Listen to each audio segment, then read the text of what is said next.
તો અમદાવાદમાં વરસાદની સ્થિતિને લઈને તંત્ર સક્રિય થયું છે। પાલડી કંટ્રોલ રૂમથી નજર રાખવામાં આવી રહી છે। ગત રાત્રે ભારે વરસાદ બાદ ત્વરિત કાર્યવાહી કરાઈ છે। રાત્રે સરેરાશ 2 ઇંચ જેટલો વરસાદ પડ્યો હતો। 3 અંડરપાસમાં પાણી ભરાતા બંધ કરવામાં આવ્યા છે, જ્યારે સવાર સુધીમાં 3 અંડરપાસ કાર્યરત કરી દેવાયા। 3 જગ્યાએ સેટલમેન્ટની ફરિયાદ આવી હતી। ત્રાગડમાં પાણીની ભરાવાની સમસ્યા હતી। સરેરાશ 1.5 ઇંચ અને 1.5 ઇંચથી લઈને 4.25 ઇંચ સુધીનો વરસાદ નોંધાયેલો છે। વરસાદના પાણીનો ત્વરિત નિકાલ કરવામાં આવેલો હતો।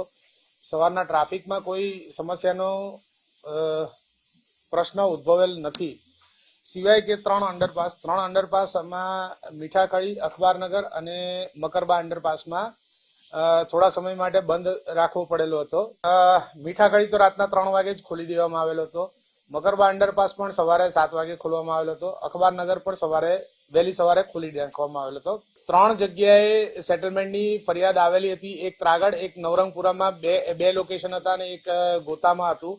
એમાં કોર્પોરેશન દ્વારા તાત્કાલિક વેટમિક્સ નાખી અને રોડ મોટરેબલ કરવામાં આવેલો છે।